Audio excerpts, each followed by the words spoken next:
Seja muito bem-vindo a mais um podcast do Folha Metropolitana Rio. Eu sou Pablo Tenório e toda terça-feira você confere aqui no nosso canal do YouTube um podcast com um grande papo, uma grande conversa. Estamos começando hoje a nossa segunda temporada e nessa temporada agora o nosso foco vai ser eleições. Em outubro nós temos uma eleição para presidente, governador, deputados, senadores, e o Folha, a partir desse episódio, vai iniciar uma série de entrevistas com personalidades políticas, com candidatos, para a gente entender o que os candidatos estão pensando, quais são os projetos de governo deles, os planos, de governo deles, até para levar essa informação até vocês, para vocês ficarem sabendo, conhecer os candidatos e poder votar da melhor forma possível lá em outubro, Então, nessa estreia aqui da nossa segunda temporada, eu recebo hoje aqui o Rafael Fernandes. Obrigado por ter vindo aqui, Rafael. Rafael, ele é presidente estadual do Agir e um grande amigo, um grande parceiro. E, Rafael, para a gente começar logo aqui, a gente sabe que em Guapimirim a gente tem uma grande representação do Agir, A gente tem a sua esposa, a Marina, como prefeita e o seu cunhado, Marlon, como presidente da Câmara. Como é que está... conta pra gente, desses 5 anos, como é que foi essa gestão do Agir aqui em Guapimirim? Primeiramente, agradeço a oportunidade, tá? Falando um pouquinho, de Guapimirim, principalmente da Marina e do Marlon. Hoje, ambos no Agir. Acaba que, para mim, é muito fácil, uma vez que eu sou marido da Marina, cunhado do Marlon. Já estou na família há quase 15 anos e... avaliar os 5 anos da Marina como prefeita, primeiramente. A Marina ela tem uma política muito de enfrentamento. E acaba quando você se torna o executivo de um município, independente de qual for o orçamento dele, positivo, negativo, apertado ou não, todo município tem seus problemas. E a Marina ela tem a característica de enfrentar o problema. Ela não se omite, porque eu acho que o que a população quer de fato é que o seu prefeito, o seu representante, ele bata de frente com o problema, Por exemplo, o Guapimirim sofre muito com chuvas. Então, quando chega o período de verão, a gente sofre muito. Assim como praticamente todo o estado. E a Marina, por ter esse perfil, ela cresceu muito politicamente. Dentro desses 5 anos, nós tivemos um mandato muito visado para a saúde. É lógico que educação fluiu muito bem, assim como outras pautas, cultura, turismo, etc. Mas esse perfil da Marina de realmente enfrentar o problema é todo diferencial característico dela. Falando um pouco do Marlon, o Marlon já é um político mais diferente. O Marlon está no seu 2º mandato como vereador, hoje presidente da casa, líder do governo, junto com o Horácio, que acaba que o líder de fato é o Horácio, mas o Marlon, por ser irmão da Marina, ele acaba que, por muitas das vezes, ele acaba se colocando como o próprio prefeito. Porque, às vezes, na ausência da Marina numa visita, numa fiscalização, em algum tipo de movimento dentro da cidade, ele se coloca na figura de irmão e acaba que ele se torna o gestor da situação, que até vem gerando algum tipo de polêmica nas redes sociais. Mas o Marlon é um cara muito coração. É um político diferente dos demais. Você vê um Marlon técnico, um cara que trabalha muito bem, anda bem, só que são perfis diferentes. Sim. E que acaba que eles se completam. Assim como toda a parceria que nós temos com a Câmara Municipal hoje, que abraça demais a causa do governo. Legal. E o nosso trabalho de parceria a nível Brasília, a nível Estado, hoje, graças a Deus, flui muito bem. Até por termos também o Júlio com o mandato na Alerj. Vou chegar no Júlio daqui a pouquinho, E a gente vê quando a Câmara, caminha, com o governo executivo, as coisas, quando eles pelo menos conversam e se respeitam, as coisas caminham bem, Tive em outras cidades que a briga entre Câmara e Prefeitura gera um atraso muito grande para os municípios, Acaba que o vereador, cara, ele é o cara mais cobrado, Por mais que... Ele tá na rua, ele tá na ponta, A população, ela exige do gestor que seja feito as demandas sociais ali, mas quem sofre esse pedido de imediato é o próprio vereador, que sofre muito. A gente sabe que no primeiro mandato tivemos algumas dificuldades de ajuste, mas assim que foi ajustado, graças a Deus... É normal, para o início de governo. Acabou que após o ajustado, Pablo, as coisas andaram da melhor maneira possível. E você vê os avanços que o Guapimirim teve. Sim. Você for levantar hoje a questão das pautas principais, né, de educação, que seria a creche, que é onde você dá possibilidade, né, daqueles pais ele poderem trabalhar e atuar da melhor maneira possível. Cara, o Guapimirim, desde o início do mandato, que foi uma dedicação lá do nosso secretário Ricardo, a gente já conseguiu eliminar de fato. Além de outras pautas principais, Marina se dedicou muito na construção de novos PSFs, foi para dentro daquele hospital ali, e isso tudo em parceria com a Câmara, né? Porque acaba que quando você consegue dividir o fardo com também os legisladores ali, as coisas fluem muito bem. Até porque a prefeitura precisa da Câmara, né, para poder aprovar os projetos, as leis, né? E você falou aqui no início, logo na abertura, que você está na família já há quase 15 anos, né? Sim. Como é que despertou essa sua vontade, né? Você foi a convivência no meio político ali com Marina, porque você não vem de família política, né? Não. Na realidade, o meu irmão, ele trabalhava politicamente, né? Trabalhava numa empresa, essa empresa ela tinha um patrono que ele era político, acaba que a família em si acompanhava o Vitor ali. Após eu começar a namorar a Marina, a gente começou a se envolver de fato mais adentro de um perfil político. E acabou que eu não lembro por anos assim, quantos anos eu já estava namorando ela e ela veio a ser candidata a vereadora pela primeira vez, né? Uhum. Foi a única, na realidade. Sim. Assim, foi primeiro momento ali, uma experiência monstruosa, né, cara? Porque uma coisa, um mundo totalmente diferente. Uma coisa é você ir votar. A outra é você estar envolvida. Entender ali os problemas. Tipo assim, cara, que você apaga incêndio a todo momento. A função é essa.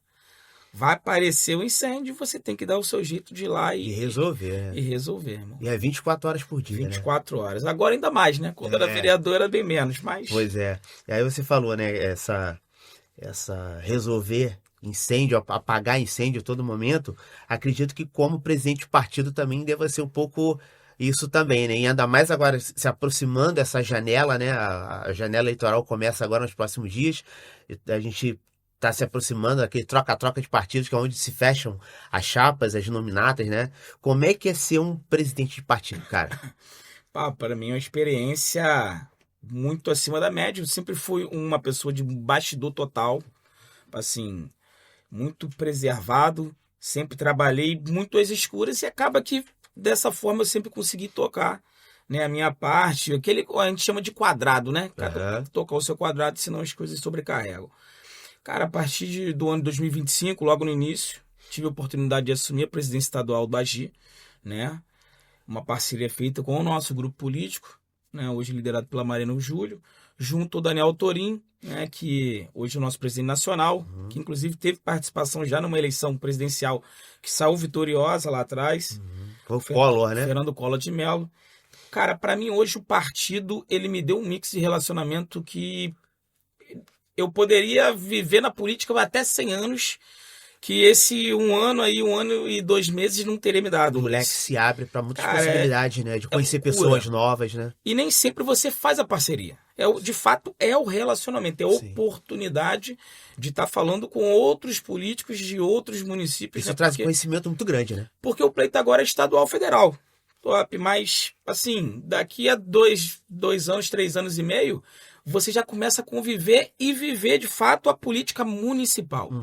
E esse cara, ele já quer se envolver hoje.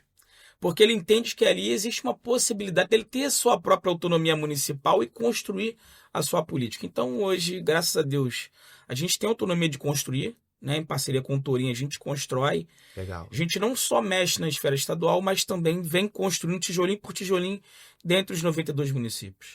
Bacana. É uma troca, né? É uma troca e um grande aprendizado, né? Sim. Mas agora, assim, aquela pergunta de milhões que a gente ouve falar sempre, né? Na internet, principalmente. O AGI é de direita ou é de esquerda? Cara, o AGI hoje ele está fora de qualquer polarização. O AGI ele é um partido de centro. Quando a pauta que interessa a população ela for de direita, o AGI será de direita. Da mesma forma, quando for de esquerda, ele será de esquerda. Por mais que nas eleições em outubro, nas convenções, logicamente, todos os partidos precisarão se convencionar com algum tipo de governador e assim sucessivamente, Senado, presidencial, e a gente vai ter que se interligar com alguma majoritária. mas a gente deixa isso mais para frente para entender quais serão as nossas opções. Até porque hoje o cenário ainda está muito indefinido, né? Tanto na esfera nacional quanto estadual. Sim. Né? Hoje, para falar aonde o AGI vai se colocar, hoje a gente se coloca neutro, porque toda polarização para nós não é benéfica, totalmente, né? De uma maneira macro, falando, para nós Então a gente fica fora dessa briga aí. O Rio de Janeiro, ele vem passando por, né, por uma instabilidade agora, nos últimos meses, né? A gente provavelmente deve ter uma eleição indireta, né? Se o Castro sair para ser candidato a senador. Então, assim, o AGI vai ficar neutro por enquanto, né? Nós estamos aguardando o cenário totalmente indefinido do Estado para a gente, de fato, conseguir enxergar melhor e decidir da melhor maneira possível. Entendi. E essa polarização que a gente ainda percebe, né, que ela é muito evidente ainda, principalmente na esfera nacional, você acha que ela ainda vai prevalecer nessa eleição, ou você acha que essa eleição já é o início de uma possível abertura para novos nomes, né? Porque a gente sabe que provavelmente na outra eleição, em 2030, Lula e Bolsonaro não devem mais participar, né? Bolsonaro por enquanto, ele está inelegível, não pode participar, e o Lula já está com uma idade bem avançada e ele também já está no seu iria para o segundo mandato, né? Então, você acha que essa polarização ela tende a esfriar nos próximos anos e para essa eleição você acha que pode surgir um novo nome? Então, a questão que nos deixa muito às cegas, de fato, é entender quem será o sucessor do bloco da direita. Né? Porque a partir do momento que o Jair Messias Bolsonaro está fora do jogo, você não consegue entender se realmente o Flávio vai ser esse sucessor ou se vem alguém do centro, se vai existir uma terceira via realmente forte para disputar as eleições. Não digo para figurar, eu digo para disputar. Então isso deixa muito, muito às cegas os blocos que se colocam hoje centro, né? Porque a gente não consegue entender o movimento da direita. O movimento da esquerda hoje está totalmente definido, né? Então, para essas eleições, eu acredito que ainda tenha um termômetro muito pegado na questão da polarização. Para 2030, a gente só consegue avaliar após entender quem serão os sucessores desses tronos. Essa eleição, ela pode ser, que os analistas falam que ela será assim, a eleição mais importante do Brasil dos últimos anos, né? Porque pode marcar o fim de uma era, né? Uma era Lula, porque o Lula vem há 40 anos aí, né? Figurando, disputando quase todas as eleições. E vai ser a primeira vez que a gente não terá, acho que a segunda vez que a gente não terá o nome dele, mas de uma forma definitiva, né? Até por conta do avançar da idade dele, né? Então acho que pode ser um novo marco pro país e para novas lideranças que surgem, né? Como lideranças do AGI, de outros partidos que estão crescendo, né? Lideranças mais jovens, né? Cara, a política ela vem se renovando muito, né? A parte digital, a comunicação, ela vem colocando cada vez mais os jovens para dentro do jogo, né? O tabuleiro ele vem se alternando. Então acaba que, de fato, essa renovação, a partir dessa eleição agora, a gente vai ter uma eleição municipal muito diferente, principalmente pelas movimentações que terão nos estados, né? As eleições estão muito, muito mais polarizadas para essa eleição do que para a próxima, com toda certeza. Essa eu acho que vai ser uma das maiores polarizações aí. Porque vai marcar o fim de um ciclo, né? O fim de um ciclo e provavelmente a gente vai conseguir ter uma leitura melhor, né? Porque para onde vai caminhar, né? Porque muita gente diz que existe a possibilidade do Alckmin não ser mais o vice. Então, tipo assim, são tronos que vão passar a ficar com outros personagens. A gente não consegue ter essa leitura hoje. Agora, a partir do prazo de filiação, a gente começa a enxergar, a entender o cenário. Não que esteja 100% a leitura ali, mas você começa a, pelo menos, montar o quebra-cabeça. Você vai juntando as peças, né? Entendi. Vai ser uma eleição bem complexa até, né, para todo mundo que trabalha com política. Vai ser uma eleição muito complexa de você entender para onde está indo nesse movimento. Você citou logo no início do nosso papo aqui que completou um ano e pouco como presidente do AGI, né? E como é que está essa montagem, né, de projeto para a eleição desse ano do Agir? Paulo, o Partido Agir hoje, ele é um partido de pequeno porte, né? Hoje, dentro de todos os partidos que configuram hoje, né, a política nacional, o Agir está entre 10 que não alcançaram cláusula de barreira, né? Uhum. Alguns criados, outros, né, federaram, fizeram fusão, mas hoje existem 10 partidos com um fundo mínimo eleitoral, são menos de 4 milhões a nível Brasil. O Agir é um desses, né? Então, existe uma dificuldade muito grande de você conseguir barganhar, ter aqui um equilíbrio mediante todos os seus candidatos. Então, você precisa traçar estratégias. Desde quando a gente assumiu, essa estratégia ela já vem sendo alterada mediante as dificuldades que se apresentam, né? Eleição no estado do Rio hoje, cara, a gente consegue avaliar que temos alguns partidos que antes, em 2022, por estratégia, ficaram fora, né? Uhum. Não vou citar quais são, mas que vem muito pesado nessa eleição. Uhum. E eu não estou falando dos maiores, eu estou falando de partidos de médio porte, realmente, mas que eles vão voltar para o jogo com muita força. Uhum. Hoje o Agir, ele monta uma estratégia muito clara, Pablo. Nós temos autonomia partidária. Isso é muito importante. Porque a gente entende que o partido ele é um quarto na estratégia de campanha de qualquer candidato. Independente da força política dele, independente da força estrutural dele. Vai ser o partido que vai definir a ele qual será o nível de dedicação que ele vai precisar colocar naquele projeto político. Então a gente hoje, entendendo isso e entendendo a fragilidade nossa financeira através do fundo, a gente consegue fazer uma leitura onde a gente desce a régua de projeção de votos para conseguir tentar alcançar nossos objetivos, entendendo que serão muito difíceis. Não são metas fáceis de se alcançar. Né? Porque, por exemplo, em 2022, desses 10 partidos que eu citei, nenhum deles elegeu deputados federais, nenhum deles, inclusive o Agir, no Rio de Janeiro, tá? E nenhum deles, e somente 2 dos 10 elegeram deputados estaduais. Que na ocasião foi o Agir, e eu vou até citar, foi o PMN na época, que hoje até então mobiliza. Né? Então você vê a dificuldade que é você construir política. Né? Nós estamos falando de praticamente 4 anos atrás, e hoje a gente está no mesmo cenário. Né? Um cenário ainda mais ajustado financeiramente, falando para o Agir, mas que a gente vem construindo com muita responsabilidade. A gente tem um planejamento de tentar eleger, sim, de 2 a 3 estaduais, a terceira mais remotamente. É lógico que você tem as possibilidades, mas isso vai ser definido muito mais à frente, porque você tem algumas junções partidárias e algumas decepções de cima para baixo, que vão ter bons candidatos que eles vão estar voando na reta final. Então é a hora que a gente pretende, dentro do equilíbrio apresentado, trazê-los para cá. Né? A nossa meta hoje é definida a fazer 2 estaduais, a gente não pode errar esse número. E federal é 1, porque a gente junta a autonomia partidária e passa a ter um fundo eleitoral para, de fato, construir 2028 de uma maneira diferente.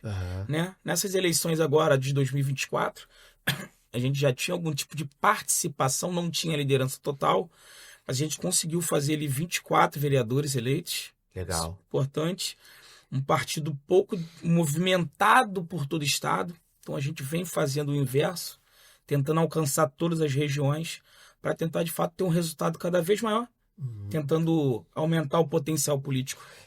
E o que a gente viu também na última eleição foi essa candidatura do Júlio, né, do deputado estadual do Agir, o Júlio Rocha, vice-presidente também, né, nacional do partido, que veio candidato lá em Teresópolis, né, e ficou em segundo lugar. Ali por muito pouco ele não conseguiu essa cadeira de prefeito lá em Teresópolis, né?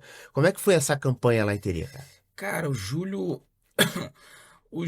ele é um político muito flexível, cara. Assim, o Júlio sabia que eu tinha uma construção política em Teresópolis desde 2020, quando na ocasião a Marina era deputada.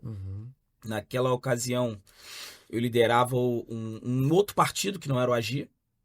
A gente conseguiu, né, nessa construção partidária de nominatas, a gente conseguiu eleger 2 vereadores na ocasião, abaixo de 20% do quociente eleitoral, que é o que a gente constrói hoje, né, com responsabilidade. É uma média onde a gente consegue colocar candidatos de médio porte para disputar como favoritos dentro de uma sigla equilibrada. Então, naquela ocasião, até gostaria de citar aqui o saudoso Ademir Enfermeiro, foi um dos eleitos, e o Elias Maia, né?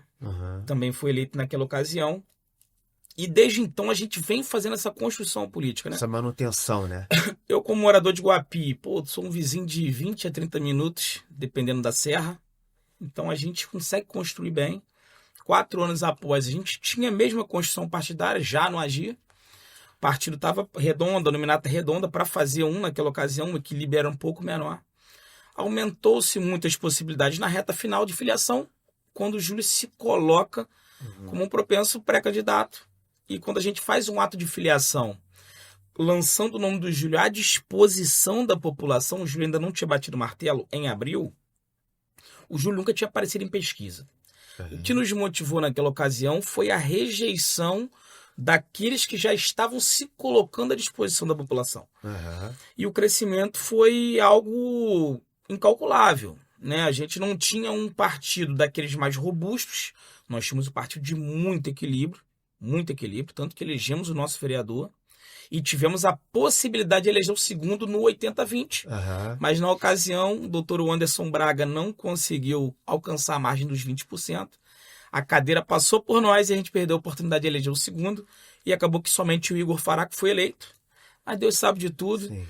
E ali foi um crescimento potencial, né? Voltando a falar do Júlio, a gente conseguiu fazer um crescimento de maio até junho. O Júlio saiu de 0% para 6%. Quando chega o período de convenção, a gente passa a ter um diálogo muito grande com até então o candidato prefeito do PRD, o Dr. Maurílio, e conseguimos chegar num denominador comum de juntar os blocos partidários. Naquela ocasião nós só tínhamos o Agir, eles tinham o MDB com o PRD. E quando a gente junta ali o Júlio na cabeça da chapa, o Maurílio como vice, nós saímos de 6% para 15%. Isso praticamente dentro da eleição, né? A gente começa as eleições 8 a 7% atrás do segundo colocado e a gente começa a construir política. A gente coloca a base na cidade, começa a atender a população. O próprio Júlio ele começa a se dedicar totalmente a conhecer as dificuldades, né? A gente passa a conhecer uma Teresópolis que eu particularmente não conhecia. E a gente começa a ter um crescimento, assim, cara, não tinha como você mensurar aquilo em pesquisa. Quando chega na reta final da eleição, a gente consegue fazer um movimento político a qual a gente traz os republicanos para dentro da nossa eleição, através de uma construção com a nacional do partido. E isso traz um fato novo para dentro do período eleitoral. E a gente sai de 15 para praticamente 22, 21. E ali foi o fator chave da gente entrar no jogo, né? O republicano, naquela ocasião, a gente conseguiu fazer uma parceria muito boa ali. O republicano elege 2 vereadores, né? O vereador Maurício Lopes e a professora Amanda. E aquilo ali foi um fator novo que nenhum dos outros candidatos conseguiam fazer algum tipo de defesa. Então o Júlio foi crescendo de uma maneira, assim, principalmente na cidade, que era onde eu trabalhava, baseado, era incalculável. Assim, a Marina perguntava muito, cara, como tá lá? Eu falei, cara, na cidade é loucura. O Júlio virou moda na cidade, etc. Então, quando chega na eleição, a última pesquisa que nós tivemos, uma margem de 5% definia o primeiro e o terceiro dentro do mesmo bloco. Então, assim, detalhe total, né?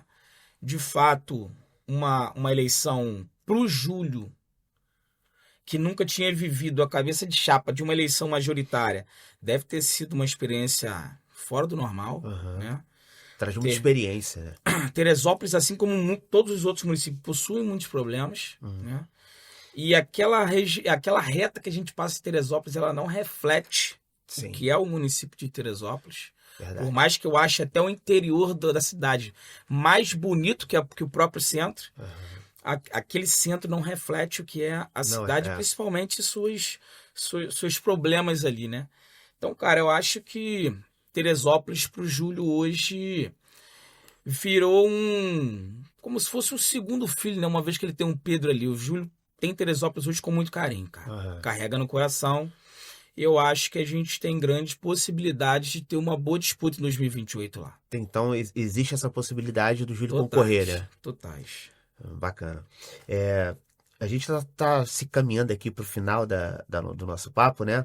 Só lembrar o pessoal, toda terça-feira a gente tem aqui o nosso papo, e nessa segunda temporada do podcast do Folha Metropolitana Rio, a gente vai focar nas eleições de outubro para trazer informação para vocês, para trazer os pontos de vista, né, de presidentes de partidos, de candidatos, né, até para a população se informar, que quanto mais você está informado, espectador, mais você consegue entender o cenário político e melhor você vota, né? Então, assim, para a gente finalizar, Suru, a gente vê o Agir, ele é um partido pequeno, né? Ele é considerado de pequeno porte. Como é que vocês, né, estão trabalhando para que esse projeto do Agir se torne viável, tendo essa dificuldade, né, que é uma dificuldade financeira, um pouco recurso? Como é que vocês estão trabalhando para poder tornar esse projeto viável para 2026? Então, Pablo, a gente faz uma leitura pegando o teste de 2022. Eu até tenho aqui algumas anotações que de cabeça fica muito complicado lembrá-las. Fique à vontade. A gente faz uma apresentação do seguinte. Para a chapa estadual, a gente faz uma linha de corte de candidatos de até 25 mil votos. Por que 25 mil votos? Por 2 fatores. Primeiro, eu preciso eleger 2 deputados estaduais de qualquer forma. É a nossa missão hoje. E 25 mil votos, a gente faz uma leitura que estará dentro dos 20% do quociente eleitoral. Então, a gente consegue entender o seguinte: se passar na sobra, nós vamos disputar essa cadeira. Esse é o número por esse é o número determinado mágico, fator, né? exato. Aí tu vai falar assim, cara, existem outros partidos no estado hoje com possibilidade de eleger deputados com 25 mil votos? Cara, eu acho muito difícil. Eu acho difícil porque pode até chegar a ter esse deputado eleito com 25 mil, mas teoricamente, na montagem, não. A não ser que seja um outro partido de pequeno porte. Entendi. Aí eu não conheço profundamente. Não sabe como é que estão as chapas para poder saber. Mas os partidos de médio porte para grande, nenhum deles está montando para eleger deputados de 25 mil votos. E essa é a nossa missão. É pegar aquele candidato que ele sempre é a escada e colocá-lo como protagonista dentro da chapa. Entendi. Hoje a nossa linha de corte ela não possui candidatos acima de 25 mil, com exceção ao único mandatário, que é o próprio Júlio. Sim. O Júlio, por isso que é o cabeça da chapa. E né? por isso que eu faço, já deixo muito claro. O Júlio, ele hoje é um puxador, né? E além disso, ele já é pré-candidato a deputado, a prefeito em 2028. E isso é um fator importante. Sim, porque ele ganhando para prefeito abre-se exatamente. o primeiro Você suplente. Já consegue fazer com que mais um entre para o jogo. Por mais que vários outros partidos tenham isso, a gente já deixa claro isso de imediato. Sim. Né? E a gente também faz uma leitura do seguinte: se a gente for fazer a avaliação em 2022, somente 5 deputados de 70 foram eleitos na margem abaixo do que a gente propõe aqui, que são 25 mil votos. Entendi. Somente 5 de 70. Né? Por quê? Você pode até montar, por exemplo, o próprio PSOL, ele consegue eleger 2. Mas é naquela hora que você arrasta o voto. Sim. Talvez é um voto mais. Talvez a projeção anterior ela não vinha sendo feita para X cadeiras. Mas como os cabeças da chapa eles passam a ter um sucesso nas urnas, eles arrastam aqueles que têm uma menor projeção de votos. Entendi.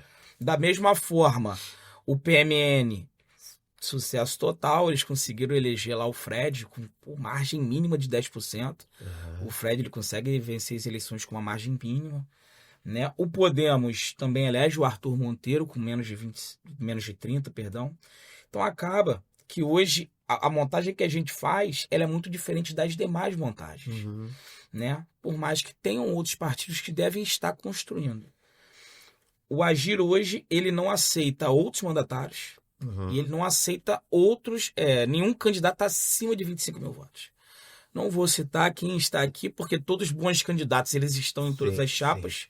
Mas sigilo total no momento. Mas o nosso desenho hoje é esse. Lembrando que dos partidos de pequeno porte, em 2022, somente o Agir e Mobiliza conseguiram bater suas metas.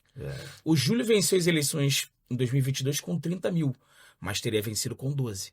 Entendi. Pela montagem, pelo equilíbrio que foi feito. E falando da chapa federal, Pablo, a chapa federal a gente faz o mesmo desenho. A gente começou o projeto buscando candidatos um pouco maiores, só que a gente viu a dificuldade de disputar esses candidatos com os partidos grandes. É desigual, você não consegue, de maneira estrutural e de promessa do que vai vir, né, dentro do período eleitoral de fundo, você acaba perdendo esse cara, pô. Porque você vai sentar numa mesa a qual você não tem recursos e você não vai prometer aquilo que você não tem. Pelo menos o cara que ele quer seguir na carreira, ele vai tentar de alguma forma trabalhar na linha da verdade. Agora, aquele cara que quer fazer uma promessa dentro de um partido grande, ele vai fazer porque ele tem fundo para isso. Ele tem fundo. E acaba que você não disputa esse candidato. Então, para federal, nós descemos a régua total. Porque a gente fez uma leitura que abaixo de 20% do quociente eleitoral, que é mais ou menos 38 mil votos, em 2028 nós só tivemos um deputado federal eleito no Rio, cara. Que foi o Sargento Portugal no Podemos. Só tivemos ele. Não tivemos outro. Entendi. Então a gente fez o que? A gente desceu a régua para 25 mil votos e vamos tentar bater nossa meta de 200 mil votos dentro da sigla. Né? Que aí já faz um federal. É uma subtração diária. Não é uma missão fácil. A cada candidato que se vir, a gente vai lá e subtrai desses 200. São somente 47 candidatos, 30% mulheres. Né? E se a gente bate 200 mil votos, Pablo, a gente tem a possibilidade de eleger um deputado de 19 mil votos. Entendi. Tipo assim, é simplesmente o dobro do que o Portugal teve, né? Assim, a gente propõe hoje um projeto que aquele candidato que ele entende que ele tem um voto, mas ele não tem a condição de disputar no partido de médio porte, ele faz uma leitura onde realmente ele disputa. Porque, por exemplo, você vai falar assim, vamos supor que eu sou um candidato a deputado federal. Eu falo assim, cara, eu vou para aquele partido de médio porte ali, que me foi oferecido 300 mil reais de fundo eleitoral. Só que não foi oferecido só para mim. Eu não tenho o recurso. Mas você também vai para lá. E você também vai ter esses mesmos 300. Então a igualdade vai ser lá tendo puxadores muito mais fortes que terão aqui. Entendi. Que é a minha régua, que são 25. Eu não tenho candidatos que fizeram mais do que 25 mil votos. E eu tento, dentro do equilíbrio, bater essa meta. Que para mim, na minha concepção, é a mais difícil da minha vida. Mas é possível. É possível. É possível pela leitura política, pá. A gente entende que a política ela é formada por um quarteto, cara. Primeiro, estrutura, grupo. O candidato tem que fazer a parte dele e partido, cara. Sim. Você pode ter tudo isso aqui bom demais. Se o teu partido for o mais difícil de ganhar a eleição, talvez você vai ter uma eleição, uma votação em potencial, mas você vai perder a oportunidade, que é uma leitura que você precisa ter, pô. Não é simplesmente falar assim, não, eu tenho um voto, eu tenho estrutura e eu vou pular ali, eu vou ganhar. A política pode ser feita assim? Pode. Mas pode dar errado. Então a gente propõe o contrário. Quando você entende esses 4 pilares, você joga de acordo ali com as possibilidades de cada pilar, a sua chance aumenta. É você entender o seu potencial, cara. Eu não vou abrir para aqui o potencial do Júlio, mas, tipo assim, é você entender um exemplo. Vou te trazer o exemplo de 2018 da Marina. A Marina, ela tinha acabado de perder uma eleição de prefeita, né? Em 2016. Quando ela vai para 2018, a gente faz uma leitura que a Marina chegaria até 15 mil votos. Até.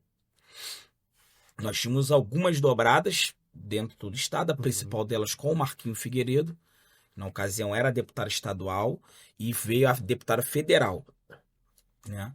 E quando a gente começa a bater cabeça partidária, você vai em todos os partidos entender, todo mundo que é uma mulher que tem projeção. A nossa projeção, que a gente conhecia o nosso trabalho, eram 15 mil votos. Mas nos partidos eram 5, 4 mil votos. Porque você joga para baixo para você não errar, né? Uhum. E ninguém conhece o que a gente tá fazendo no dia a dia. Então, quando você chegava no partido de médio porte, existia a promessa. Quando tu ia no grande porte, cara, a promessa era loucura. Até porque a gente tava falando de uma mulher. Uhum. Tinha acabado de ter 8 mil votos para prefeito. Então, as barganhas eram muito altas. Só que a gente tinha um entendimento do seguinte, beleza, vai vir toda essa estrutura. Mas com essa estrutura, eu disputo a eleição aqui? Não disputa, cara. Não disputa. Porque você tem a estrutura, você está tendo a estrutura pelo fundo eleitoral, mas os caras também têm. Pô. E muito Só que maior, eles né? têm a estrutura de fundo, eles têm a estrutura de cargo, eles têm um mandato. Então eles estão construindo o voto há 4 anos. Diariamente. Então não dá, cara, uma briga desigual. Acaba que a gente define o partido na reta final. Sim. A gente fica entre duas siglas. Na ocasião, era o antigo PTC, que hoje é o AGI, e o Partido da Mulher Brasileira. E o grupo lá, eles colocam na cabeça que vai ser o PMB. PMB é o menor equilíbrio possível. Uhum. Talvez não faça ninguém, mas se fizer, a gente tem chance.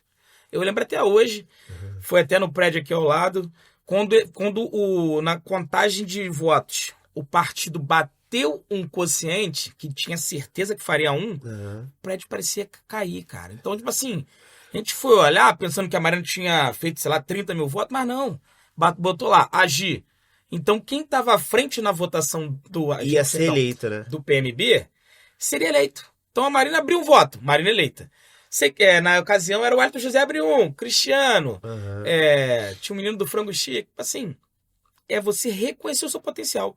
E naquela ocasião, a gente entendeu que o nosso potencial era até 15. E a Marina vence as eleições com menos de 13, numa maior polarização da política que eu vi, né, eu pude enxergar participando da política, que foi 2018. Legal. A eleição foi loucura. Então você já começou já dentro de um furacão. De um furacão. Legal. Tudo isso traz experiência, né? Pra você que vive política. Isso são histórias e São vivência, cenários e totalmente vivência. diferentes, né, cara? Você pegar o que a Marina viveu lá em 2018, a candidatura da Marina, na projeção, e você dar cabeçada em partido para entender. E hoje você construir a candidatura do Júlio são mundos, são universos totalmente diferentes, né, cara? Você passa a ter casca para começar a assimilar e também construir da melhor maneira possível. Legal. Pra gente finalizar, como é que você acha que vão ficar distribuídos, né, esses mandatos no cenário do estado do Rio de Janeiro? Você diz a nível de partidos, cadeiras. Cara, o Rio de Janeiro ele é muito conservador, Pablo. Por mais que exista o centrão, que sempre vai ser maioria, ele é muito conservador e ele está aguardando qual será a direção que vai vir da direita. Uhum. Porque você tem a direita hoje praticamente parada, você não sabe o que vai acontecer, existem muita fala, Muita especulação. mas você não sabe o que vai acontecer. Por outro lado, uma parte do centrão, ela está esperando esse movimento para definir o que fazer. Existe uma parte dos partidos de pequeno porte esperando para entender o que vai acontecer. Para poder se movimentar. Existe uma chapa com muita força que está andando com tudo. Então hoje a gente está vivendo um WO, né? Um cenário de WO. E isso vai ser muito importante lá na frente. Para nós hoje, fazer uma especulação de nível de cadeiras é muito complicado. Né? Tem alguns partidos que, assim como eu citei anteriormente, foram muito mal em 2022, que vão voltar a pontuar, né, muito bem nessa eleição. Por outro lado, alguns partidos eles vão dar uma minguada, vão perder um pouco de cadeira, mas a gente acredita que a maior número de cadeira vai ficar ali no centrão, ali, no centro-direita, independente de quem vai ser o representante do governo do Estado. Entendi. Tanto para estadual como federal, pela população abraçar esse maior bloco. Entendi. Entendeu? A gente vê que uma eleição, uma montagem, né, de quem vai para a urna não é tão simples, né? É bem complexo mesmo. Se a gente for pensar hoje o que o Altineu constrói no PL, deve ser uma loucura, tá? Imagina. Porque é como se você fosse o Lancelotti hoje. Você tem uma gama de monstros ali, cara. E você vai ter que avaliar 11 quem só. são os melhores 71 para estadual e 47 para federal. Então, tipo assim, é muito complicado. Muita gente vai morrer ali, não vai ter número para concorrer à sua eleição. Seu projeto político, seu sonho político, seja lá como ele leve isso para a vida dele. Só que isso não é só no PL, né, cara? Eu cito PL porque o PL, um exemplo, né? O maior resultado do estado do Rio de Janeiro vai ser lá. Agora, qual o teto para você ganhar uma eleição lá? Eu não consigo chutar, velho. Na última eleição, se eu não me engano, estadual. Pô, é difícil lembrar. Estadual do PL com menos votos. Não consigo lembrar. Não lembro. Porque ele teve o Paul Bell, mas esses caras tiveram mais de 50. Assim, é muito difícil, mas o PL vai ter a maior bancada de novo. Sim. Tanto estadual quanto federal. Ainda vai refletir todo esse movimento. Isso independente de quem seja o governador, né? E até presidente da República. Presidente, que hoje parece que vai ser o Flávio, né? Sim. Tudo indica. Bacana.